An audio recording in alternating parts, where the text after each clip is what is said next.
Solidity with value types, and you're comparing those types, or you're adding those types together, doing math in some way. So you can see it supports basic math like plus, minus, multiply, divide, exponents, modulus, increment, decrement, and here's an example of a bunch of different math operations all in one. You can also check that things are equal, not equal, greater than, less than, greater than or equal to, less than or equal to. This applies for other types, not just numbers.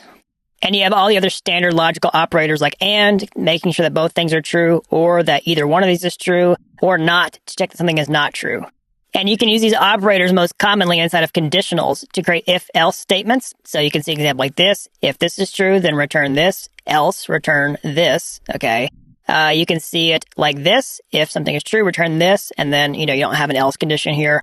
And you can also express this with a ternary expression like this.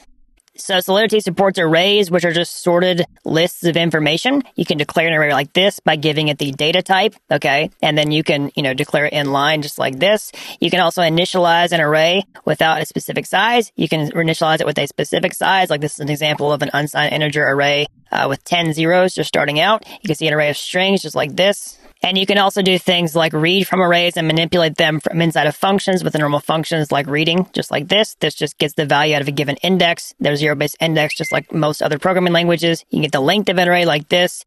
You can add a new item to the end like push, like this. You can get the last element, remove it with pop. And then you can also delete an element at a specific index like this. So one of the most common ways to store information inside of smart contracts is with mappings. So these are key value pairs that work like associative arrays or hash tables in other programming languages where you have a key with a corresponding value. So in this case, you have a mapping declared with the mapping keyword. Okay, you give it a key, which in this case is an unsigned integer, and a string, which corresponds to the value. So in this case, this might be a mapping of names where you have a uint like an ID and a string that corresponds to the name that you want to store here. So you can also see a mapping of addresses, just like blockchain addresses. This is pretty common. Balances, where you have an address corresponding to a number of maybe cryptocurrency that's held in the smart contract. An address with a Boolean to see if someone might have voted or taken a specific action. You can also do nested mappings where you give it an address that corresponds to another mapping within this mapping, which might be a Boolean value on whether a user has taken a specific action based on a uint value.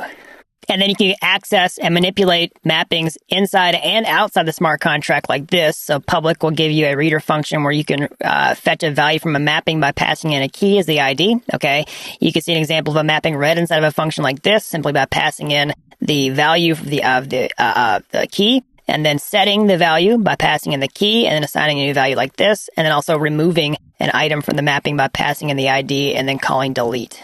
So Solidity lets you create your own types with something called a struct. So you can create a struct like this and give it a name. This is an example of a book struct. I've just created this out of thin air. So I'll create a book struct with a capital B, and I've given it several attributes like a string title, string author, and then string completed, whether I've read the book or not.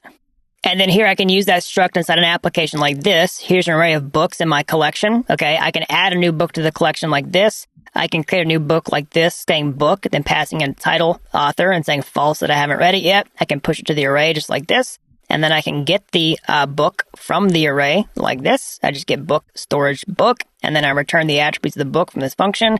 And I can also mark that book as completed in my collection with this complete function. I read it from storage, and then I fetch the book like this, and then I just mark it as completed, and that will automatically update it.